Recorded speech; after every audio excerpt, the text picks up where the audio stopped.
mis amigos, sean todos bienvenidos a una entrega más de Ensayo Jurídico. Las gracias a Dios por permitirnos llegar hasta ustedes.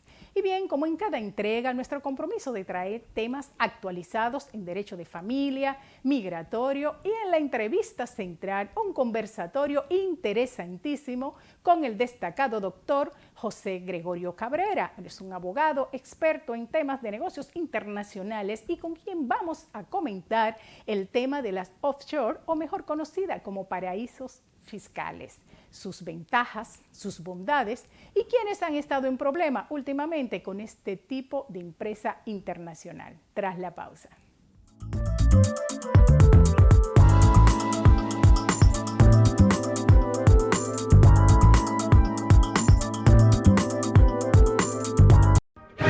La ley número 210-19 es la nueva disposición que regula el uso correcto de los símbolos de la patria. Son estos: la bandera nacional, el escudo nacional y el himno nacional.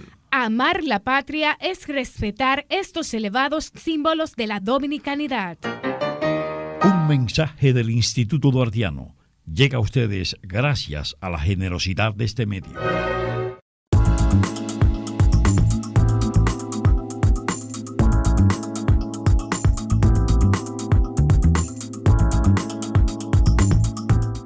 Bien, mis amigos, continuando con Ensayo Jurídico, hoy estamos en el ámbito nacional para comentar algunos de los tópicos más relevantes en esta recién finalizada semana.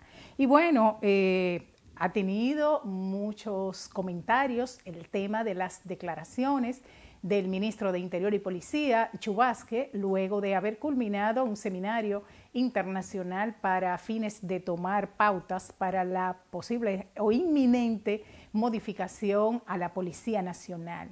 En este orden, el ministro Vázquez divulgó su intención de que se desarme a la policía cuando está fuera de su horario laboral. Y bueno, esto ha traído varios comentarios en contra de esta decisión de políticos, algunos religiosos, entre otros. Pero bien, hay que observar que sin dudas hemos estado en problemas observando el elevado número de atracos en el país, los últimos acontecimientos trágicos que vamos a comentar en el ámbito de la justicia, como el asesinato de la joven arquitecta Rosado.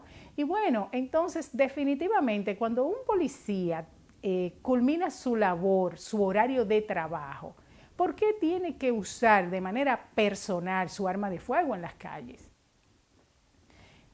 Ustedes han observado ya en esta misma semana, recién finalizada semana, la muerte de una niña de apenas 7 años. Un tiro en su casa y definitivamente el dolor a la familia. ¿Y de dónde viene este tiro? ¿De la delincuencia? Quizás de personas inadecuadas utilizando un arma de fuego, con permiso o no.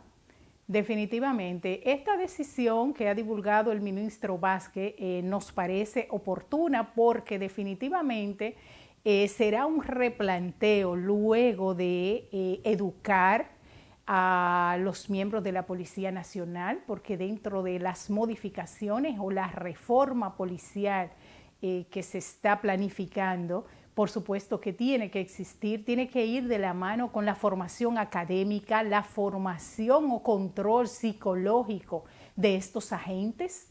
Y todo esto pues es un trabajo acompañado de un gran equipo multidisciplinario, un trabajo integral que se tomará su tiempo, pero por supuesto hay que saludar que se está avanzando con esta decisión y que definitivamente, como existe en otros países que ya ha dado resultados oportunos el tema de desarmar a los policías cuando no están en su horario de trabajo, ¿por qué no hacerlo nosotros? Si vemos el auge de la delincuencia, ellos están con su arma de fuego luego de culminar su labor. Entonces, ¿cuál ha sido el aporte en este orden?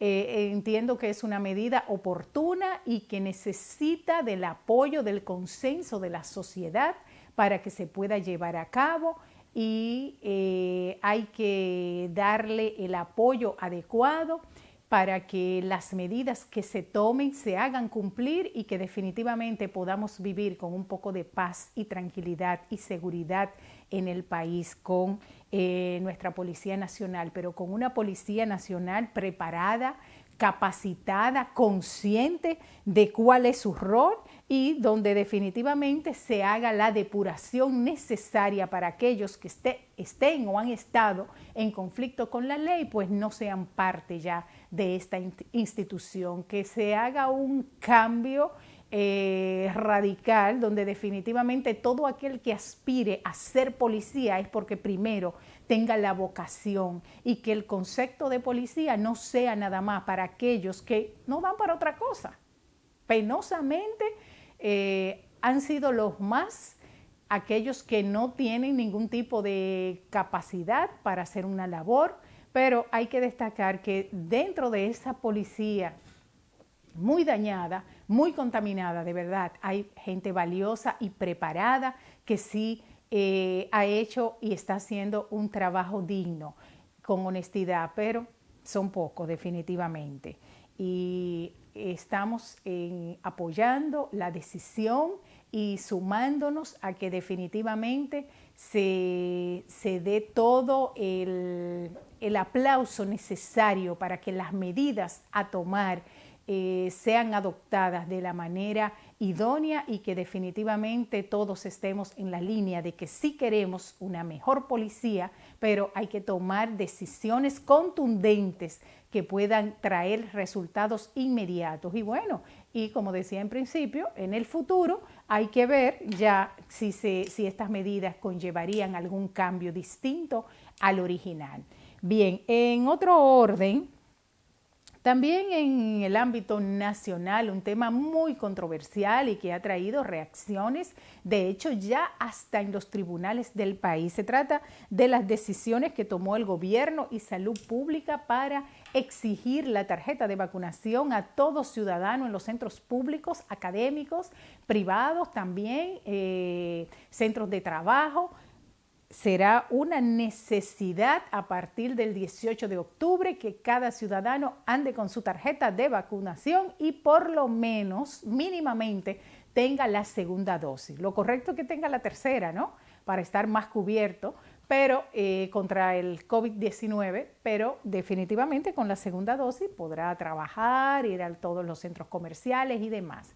Esto ha traído grandes controversias porque definitivamente yo creo que no nos imaginábamos cuál número tan amplio de personas profesionales. Ayer hablaba yo con una abogada y toda su familia y me dice, no, estoy muy guapa con esta decisión porque no me he vacunado, ni mis hijos tampoco, ni mi esposo, ni pensamos vacunarnos. ¿Cómo? Pero esto es absurdo. ¿Por qué? ¿Cuál es tu razón científica?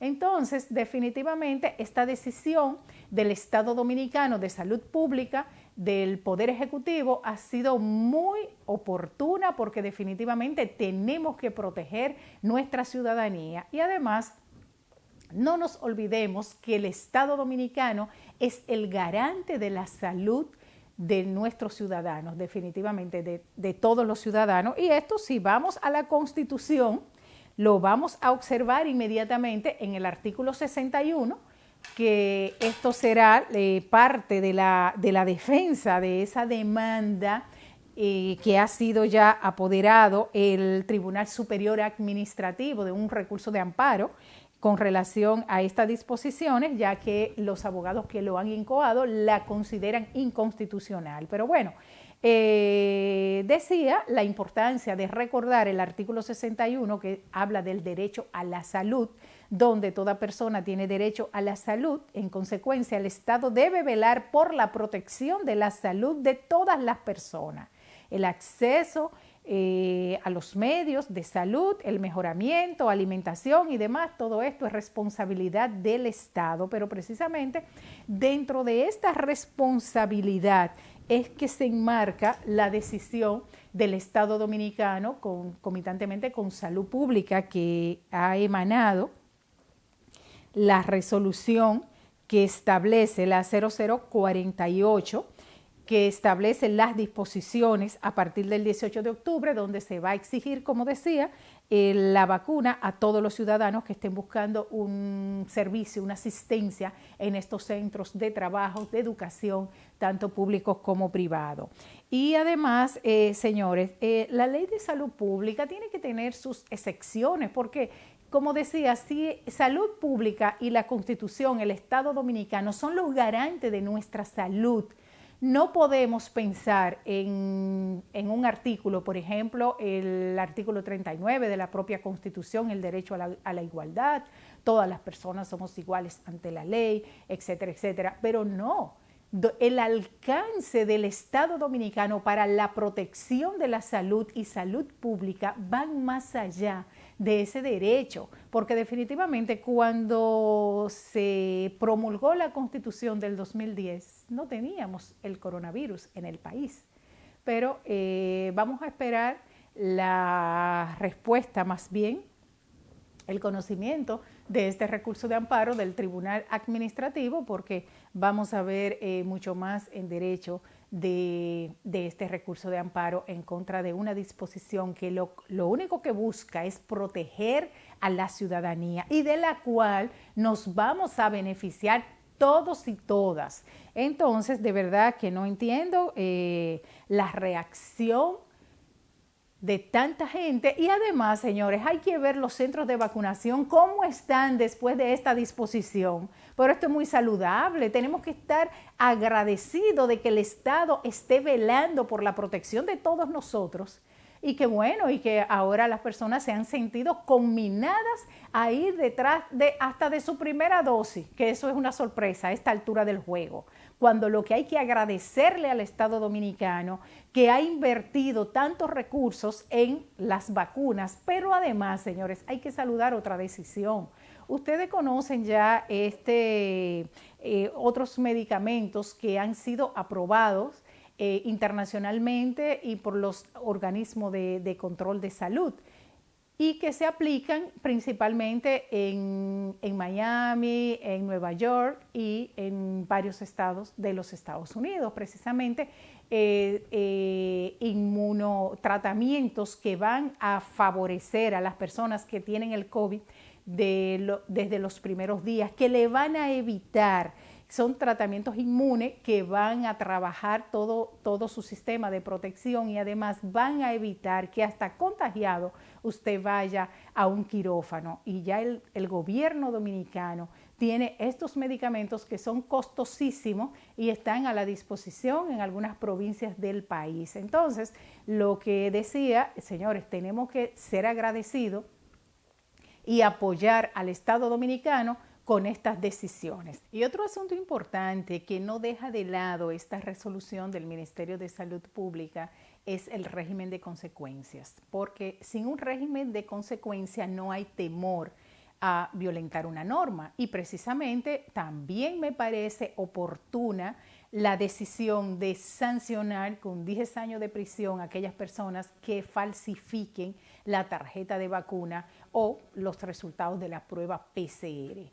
Esto también ha sido una medida idónea porque definitivamente tenemos que abogar por el cumplimiento a las normas y precisamente dar la apertura para que la gente siga vacunándose y que el país pueda completar ese 70% que es el requisito internacional para nosotros tener más apertura y que bueno, dentro de las circunstancias y los cuidados del lugar, pues el país siga desarrollándose de la manera oportuna.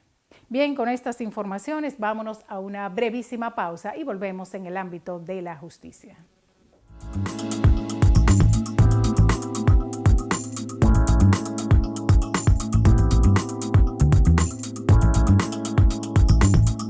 Derecho de familia y migratorio, su vinculación. Es la primera obra que te da las pautas legales para la solución a las problemáticas en la materia. Autoría de la doctora Carmen Herrera, experta en Derecho de Familia y Migratorio.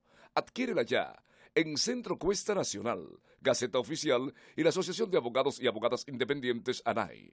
Avenida 27 de febrero, a esquina Abraham Lincoln, suite número 30, segundo nivel, Unicentro Plaza. También puedes llamarnos a los números de teléfonos 809-472-2782 y 809-683-1399.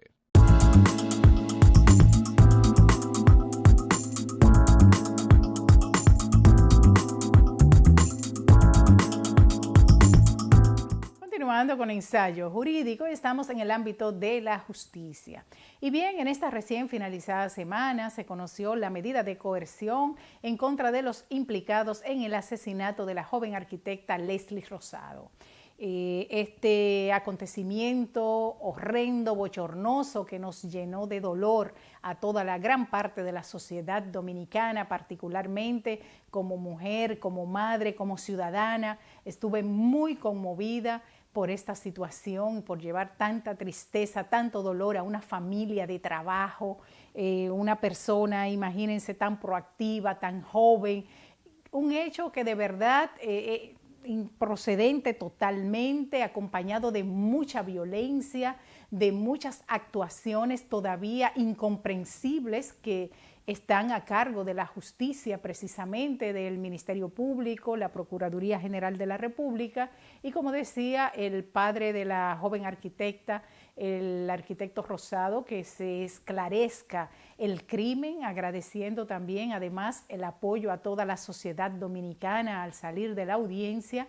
Y bueno, y él ya fuera de tanto dolor, pues enfocado en el tema judicial, pidiendo que se esclarezcan los hechos porque definitivamente se han presentado muchos acontecimientos un poco oscuros en esta situación de parte de los agresores, porque este teniente que se hizo acompañar de otra persona, también supuestamente miembro de la policía, quienes ya tienen 1 año de medida de coerción. Todos sabemos que este es un caso complejo y que definitivamente se han presentado otras situaciones, otros hechos, por ejemplo, como una persona que dice que se apareció al hospital a preguntar por la situación, que no se ha identificado esta persona, el agente que colaboró con el teniente Disla en este bochornoso asesinato indica que él fue combinado con pistola en mano por el teniente Disla, o sea, y de repente él apareció como en el momento preciso para el teniente Disla, y como que también las autoridades tienen que determinar si hay complicidad, qué fue lo que sucedió ahí, esa tercera persona quién es, otro vehículo supuestamente de una institución de la Armada que perseguía al teniente o se encontraba ahí, qué tenía que ver con esto. O sea, son múltiples acontecimientos que no han sido esclarecidos por las autoridades y que definitivamente, y máxime con el llamado del padre de la finada, es el llamado a las autoridades, valga la redundancia, para investigar más profundamente sobre esto. Y en medio del dolor, la sociedad lo que demanda es de que un acontecimiento como este no quede impune. Pero además, señores, esto es sumamente lamentable porque hemos visto otros acontecimientos donde han perecido personas por agresividad de agentes de la Policía Nacional precisamente. Vimos un joven que venía, se encontraba en una de las provincias del sur del país en una actividad y simplemente acababa de llegar a un centro de diversión donde habían varias personas reunidas y este señor, porque supuestamente dice que portaba un arma de fuego, fue tiroteado por un miembro de una patrulla que se encontraba por ahí. Este señor fue asesinado frente a sus parientes y todas las personas que estaban en este lugar celebrando una actividad, etcétera. También vimos como en Santiago, precisamente, un miembro de la Policía Nacional o una patrulla perseguía un supuesto delincuente y de repente se encuentran con una pasola y dos jóvenes y le dispararon a uno de los jóvenes de la pasola y eran unos jóvenes que cruzaban simplemente por ahí, una persona decente y bueno, y ya ustedes saben cómo las personas del sector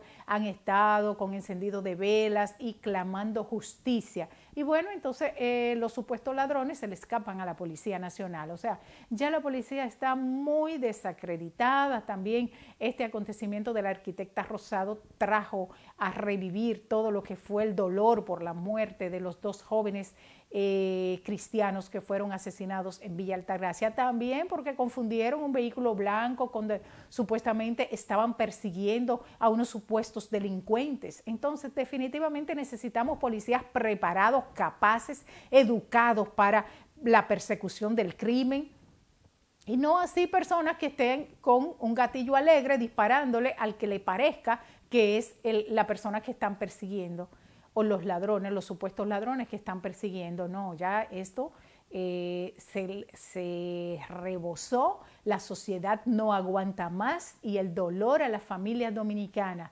cuánto dolor a las familias se ha llevado por estos errores involuntarios supuestamente, que tienen que ser esclarecidos y que todo aquel que ha cometido un crimen, pues que el peso de la ley lo mande a las cárceles del país. Bien, con estas informaciones vámonos inmediatamente a una brevísima pausa y volvemos en Derecho Migratorio.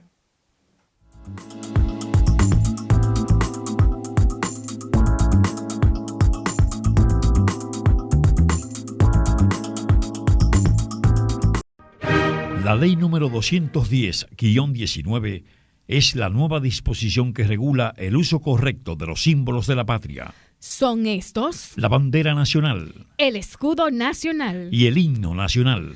Amar la patria es respetar estos elevados símbolos de la dominicanidad. Un mensaje del Instituto Duartiano llega a ustedes gracias a la generosidad de este medio.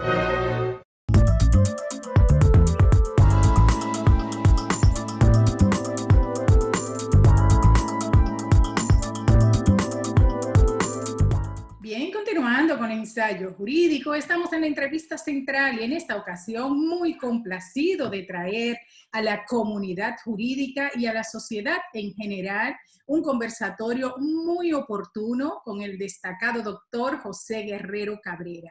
Muchísimas gracias, doctor, por aceptar nuestra invitación y bienvenido a Ensayo Jurídico. Gracias, José Gregorio, como ¿sí? Aquel santo venezolano. Sí, la hoja de vida me tiene solo a José y me recuerda el de la Biblia, pero vamos a Gregorio. Muchísimas gracias, doctora, por recibirme. La verdad que para mí es un honor pues, compartir en este espacio con usted, sobre todo con todos los compañeros de la vida jurídica, en la cual también tenemos unos años desarrollándonos. Así que muchas gracias y yo feliz de compartir con usted.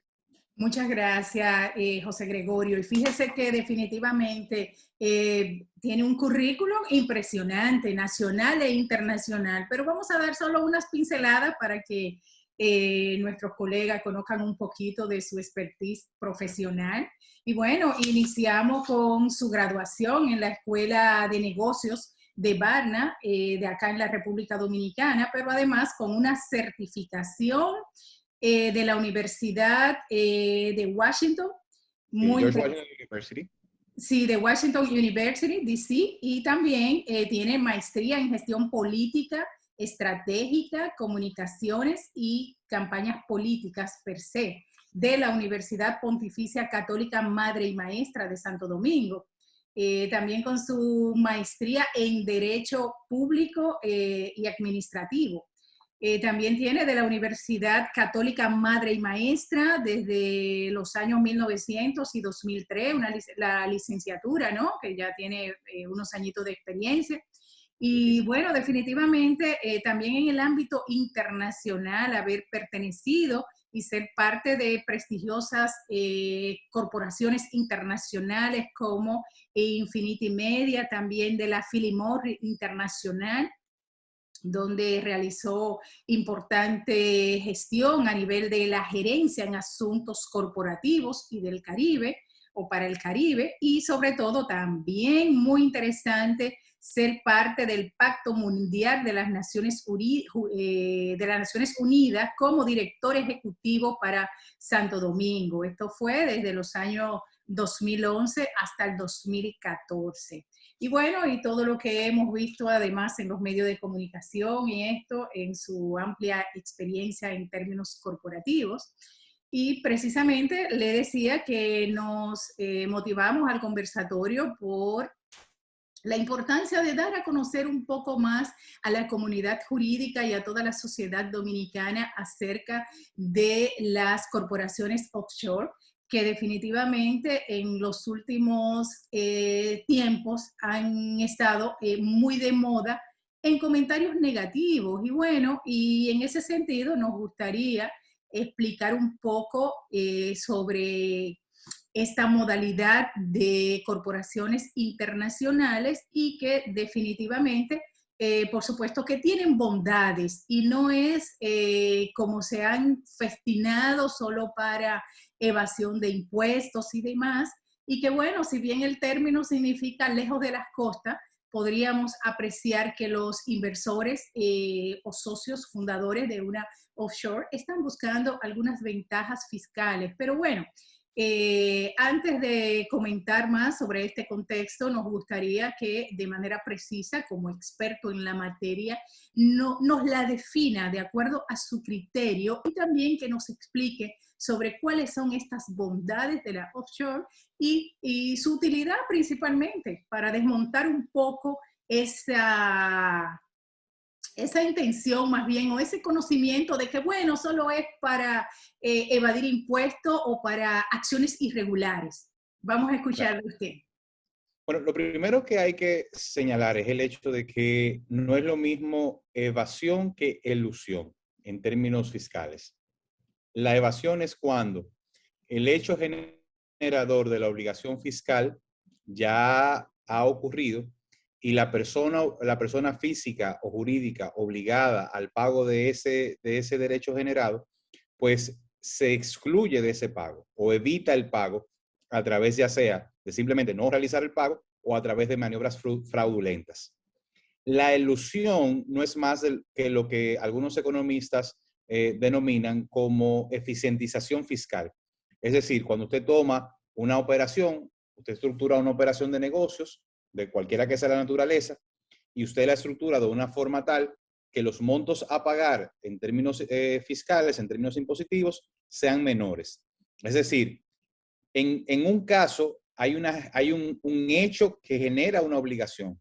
En el otro caso, ese hecho generador de obligación no existe, se evita.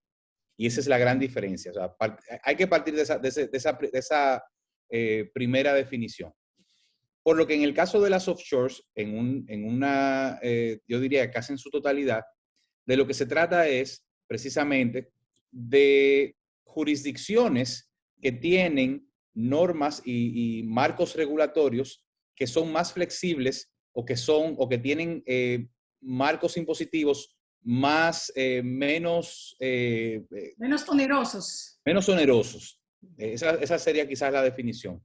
En buen dominicano, que tienen menos impuestos. Sí. Entonces, si usted tiene una empresa, digamos, usted ofrece servicios de consultoría y ese servicio de consultoría usted se le ofrece a una persona que está en una jurisdicción que no es la República Dominicana, y el capital con el que lo ofrece no está en la República Dominicana, pues la pregunta que todos se hacen es ¿por qué debería pagar en República Dominicana un servicio que no fue ofrecido aquí, que quien lo recibió no se encuentra en el territorio y que los mecanismos con el cual se ejecutaron tampoco están en la jurisdicción dominicana?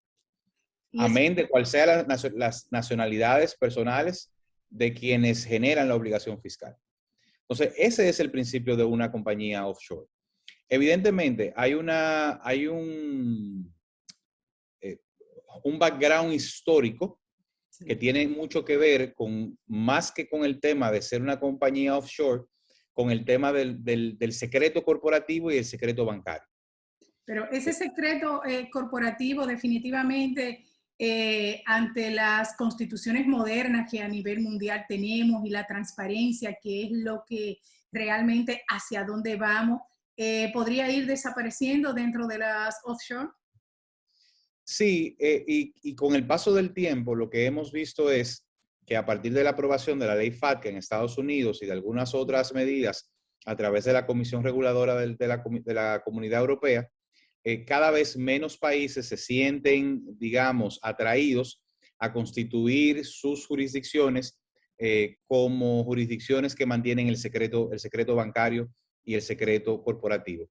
¿Por qué? Porque empiezan a ser excluidos por las grandes potencias, empiezan a caer en una especie de lista negra que les impide, que les penaliza la realización de negocios y eso sirve como incentivo positivo para que estas jurisdicciones pues reviertan todo el tema de ser un paraíso fiscal con secreto bancario y corporativo. Pero el tema de secreto corporativo existe en casi todas las jurisdicciones del mundo. Sí, en República Dominicana tenemos el secreto corporativo. De hecho, para hacer lo que se llama el corporate veil piercing o quebrantamiento levantamiento del velo corporativo, es un proceso judicial que debe ser dictado por una corte, por un tribunal. La diferencia es que en estas jurisdicciones, por ejemplo, como se sabía en el caso de Suiza, que durante décadas, pues los tribunales no reconocían el derecho al levantamiento del velo corporativo y del secreto bancario.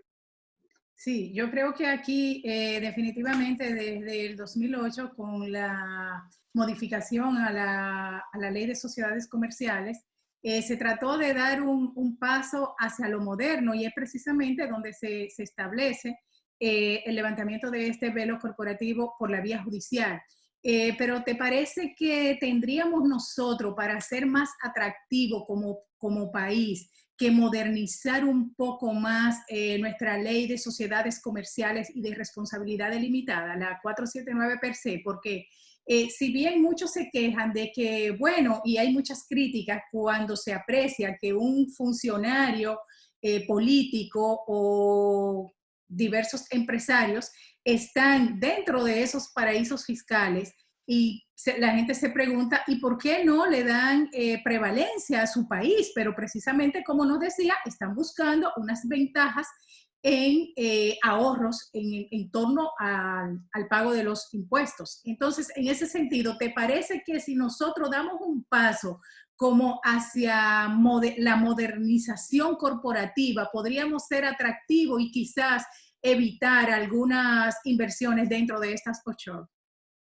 Mira, a pesar de que la ley 479-08 tiene ya, bueno, del año 2008, sí, es decir, que tiene ya unos 15 años, 13 años aproximadamente.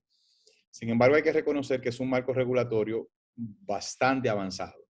De hecho, hay cosas ahí que todavía no terminan de implementarse por completo y figuras jurídicas que apenas ahora es que mucha gente empieza a entenderlas. Además, yo creo que con la aprobación del régimen especial de la ley de fideicomiso y con la ley de alianzas público-privadas, yo creo que eso viene a ser una especie de trípode que promueve de manera interesante la inversión extranjera y nuevas modalidades y nuevas formas de invertir y de reorganizar patrimonios. La realidad es que hasta la aprobación de la ley de fideicomiso en la República Dominicana no existía una base legal para la organización patrimonial de familias que tienen grandes patrimonios. Y eso era otro incentivo. Así que yo creo que quizás lo que nosotros como país debemos preguntarnos es si existe una oportunidad de crear un sistema especializado con un régimen fiscal que atraiga a la inversión extranjera y que atraiga a esos capitales que están buscando espacios donde desarrollarse con una menor penalización fiscal. Y creo que es lo que se va a dar en el resto del mundo.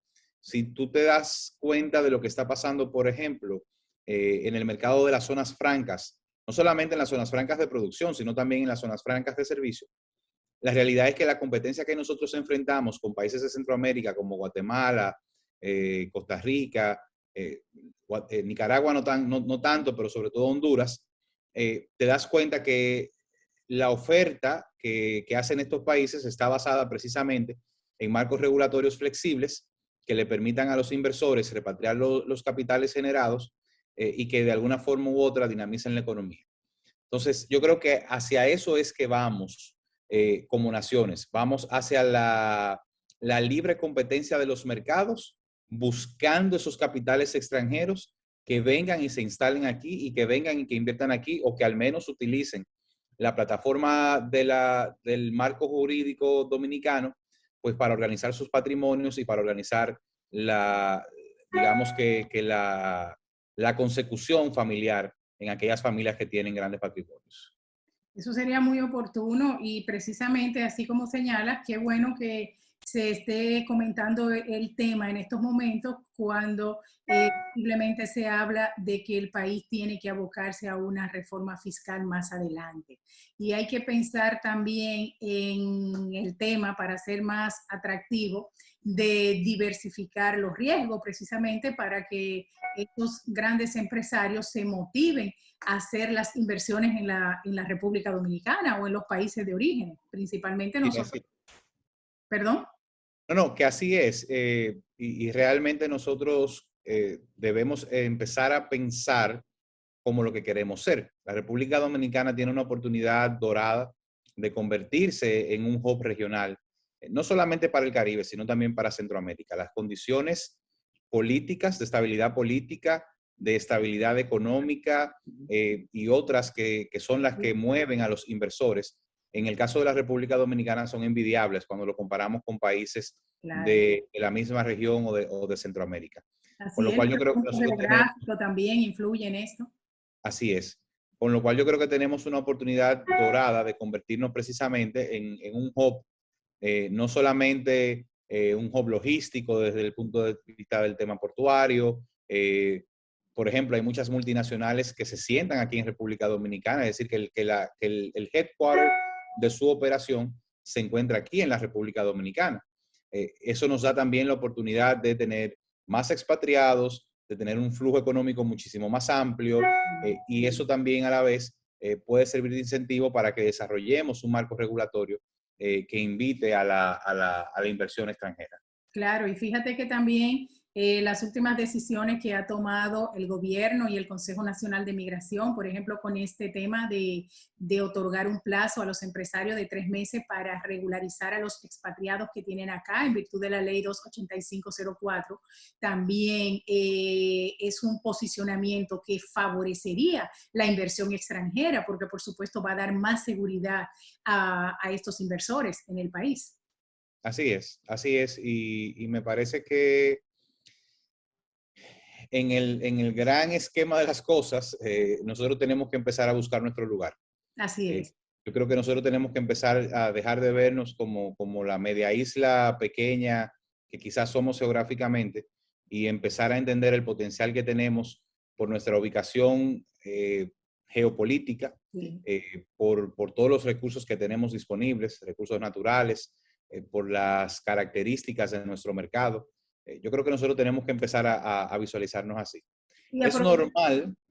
¿Perdón? Sí, no, continúa, que es normal. Voy a decir y quizás retomando el tema de inicio, es normal que la palabra offshore y el concepto, que es muy poco conocido, pues genere cierto nivel de escandalización, si se quiere, en países como el nuestro, donde siempre se habla del 1% de la población, del 1% más rico. Yo creo que en el caso de la República Dominicana es el 0.03% de la población, quizás, que tiene un patrimonio que necesite ese nivel de organización en una compañía offshore.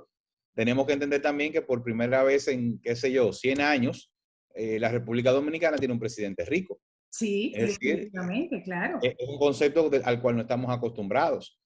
Por lo regular, los presidentes que hemos tenido son políticos profesionales que no se han dedicado a la actividad empresarial y que no amasan fortunas considerables. Claro.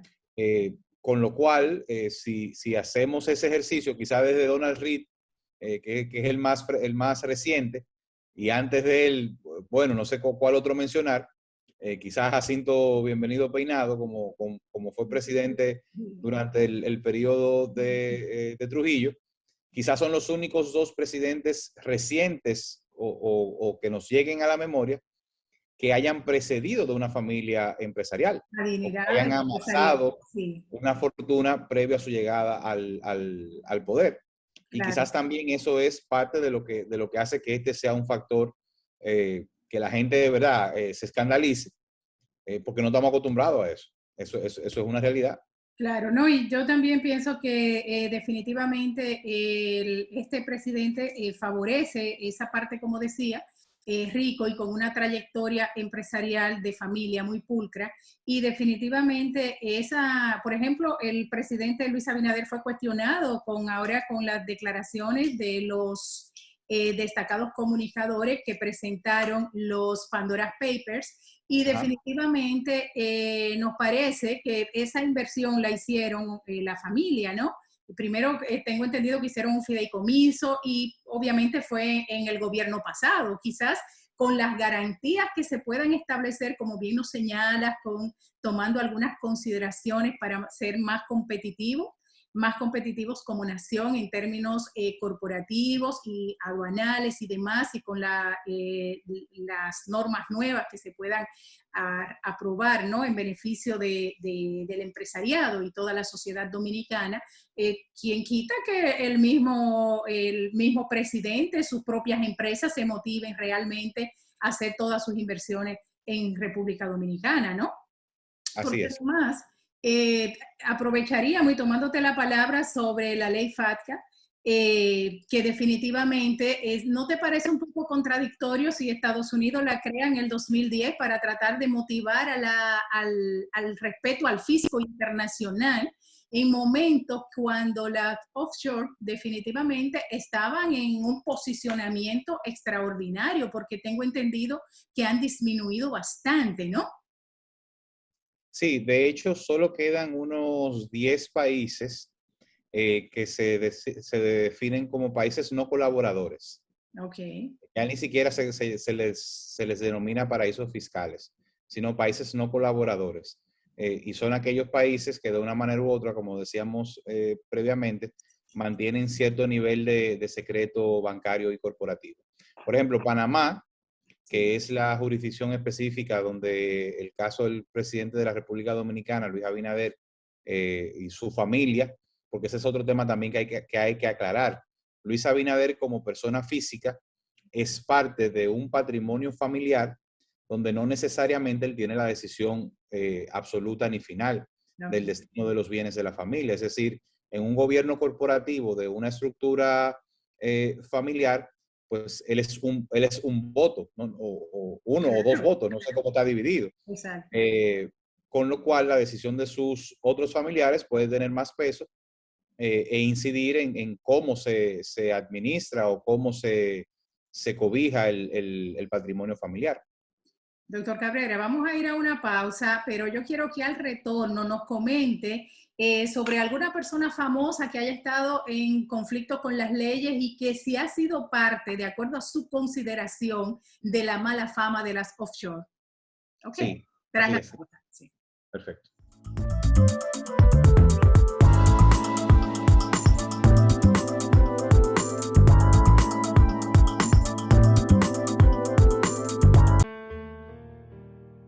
La violencia intrafamiliar puede ser psicológica, verbal o física. No la aceptes. Haz la denuncia. Déjate acompañar. No te quedes con la orden. Coméntale a los demás miembros de tu familia. Y en tu trabajo. No a la violencia. Queremos familias sanas e integradas. Demandamos más protección, asistencia integral y seguimiento de todos los autores del sistema. No más violencia contra las personas.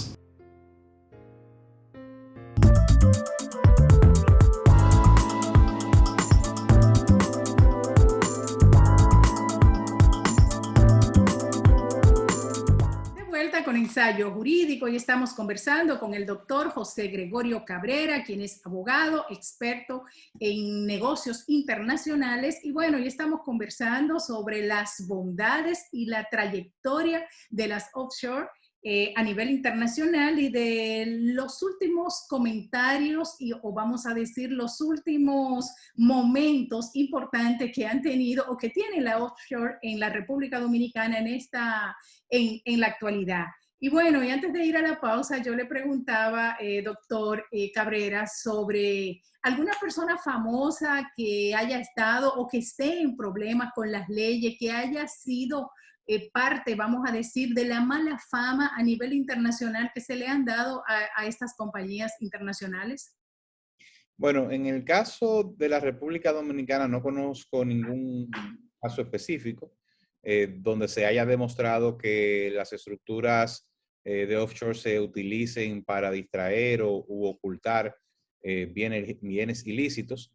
Quizás el caso más reciente es el caso Odebrecht, en el cual parte de la acusación del Ministerio Público se sustentaba en el hecho de la existencia de compañías offshore como parte de estructuras corporativas de algunos de los imputados.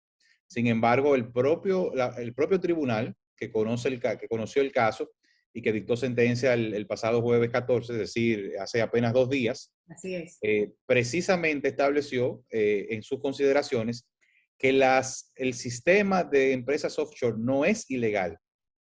Es decir, el hecho de la existencia de una offshore no representa, no presupone una ilegalidad en sí misma. Con lo cual, el solo decir X persona tiene un offshore no significa que está cometiendo un delito. Claro. Son legales. Lo que sí, evidentemente, algunas de estas jurisdicciones, pues, históricamente se han utilizado por algunos líderes mundiales, por ejemplo, el caso de Gaddafi, cuando se emitió la primera ronda, cuando fueron los Panama Papers, sí. Y específicamente de la compañía Mossack Fonseca, que debo decirle, doctora, yo como abogado en mi ejercicio legal, utilicé los servicios de Mossack Fonseca en innumerables ocasiones, no solamente para la constitución de vehículos jurídicos de nuestros clientes, sino también como asesores corporativos y fiscales. Es decir, que Mossack Fonseca es una compañía, una firma de abogados muy reputable, muy reconocida, y que al final en todo esto quedó como una nebulosa ahí de que eran parte de un esquema, y no era así, simplemente era una empresa que se dedicaba a constituir vehículos jurídicos en estas jurisdicciones. Pero dicho esto, bueno, hay casos como el de Gaddafi, en este caso, en el proceso más reciente de los Pandora Papers, también se menciona al rey de Jordania, algunos artistas, deportistas, como el caso de Ronaldo, de Cristiano Ronaldo, el caso también creo que, si mal no recuerdo, del Lionel Messi. Sí. Es decir, quien decide tener una estructura corporativa de esta naturaleza es porque tiene un patrimonio que quiere eficientizar y que quiere proteger y que anda buscando, ¿verdad?, cómo sacarle más dinero a su propio dinero. A su propia inversión. Y eso es legal. Sí, eso es legal. Eso es lo, como yo decía ahorita, eso es lo que abre es una ventana de que también los otros países se pregunten cómo yo voy a hacer más atractivo mi mercado para que esos dineros vengan a mi territorio. Claro, pero definitivamente alguna persona que lo ha utilizado para hacer actos ilícitos, entonces ha promovido esa mala fama, porque ciertamente, como dice, es un vehículo jurídico legal, sí. Está en el uso o en el mal uso que van a dar luego de constituir la offshore. Claro, y por ejemplo, hay un precedente, que es el precedente de Suiza. Sí. Se decía que todavía en Suiza hay dinero, hay oro nazi todavía en los bancos suizos. Eso data de una época donde el secreto bancario era tal que las cuentas ni siquiera tenían nombres. Eran cuentas con números, numeradas, claro, en total secreto, y donde real y efectivamente, bueno, se decía que la única razón por la que Hitler no invadió Suiza era porque su dinero estaba ahí. Entonces, era un esquema que real y efectivamente promovía, por el nivel de secreto que tenía, claro, el guarecer actividades ilícitas. Sin embargo, eso cada día es menos cierto y cada día estos mercados y estas jurisdicciones pues se han abocado más a la transparencia. Claro. Y bueno, yo diría que definitivamente es importante que de alguna manera, y tú me comentas si estás de acuerdo con esto, que de alguna manera se mantengan las offshore, aunque hayan disminuido su fama de inversión, esto para hacer los países quizás más competitivos. ¿Qué te parece? Bueno, yo entendería que quizás algunos elementos forman parte de estas jurisdicciones, pues quizás sí sería interesante irlos eliminando, sobre todo lo que tiene que ver con el secreto bancario y con el secreto Sí, eso, corporativo. claro, eso como Siempre y decía por las cuando, instituciones tiene que desaparecer esa parte, ¿no? exacto, siempre y cuando la transparencia respete el derecho a la libre empresa y el derecho al secreto mercantil. Sí, si usted se inventa o genera un método de hacer algún tipo de servicio o de producto o lo que sea, usted tiene el derecho a retener en secreto esa fórmula o ese método que usted creó. Claro. Eso no puede ser violentado. Por igual lo que su empresa produce o lo que cada uno de sus socios producen, fuera de lo que es el proceso de generación de obligaciones tributarias, uno también entiende que debe haber un respeto a ese secreto. Claro. Lo que ante el requerimiento de un tribunal, de una autoridad, etcétera, etcétera, sí yo creo que debe haber una respuesta por parte de estas jurisdicciones. Finalmente, por ejemplo, hemos visto algunos países que han establecido una ley de titularidad, como tiene Chile. También vi en un congreso en Costa Rica que estaban en el término de un anteproyecto para también promulgar o aprobar una ley especial específicamente sobre los títulos de propiedades, de la cual nosotros carecemos, vamos a decir, porque tiene para fines de inversión, me refiero.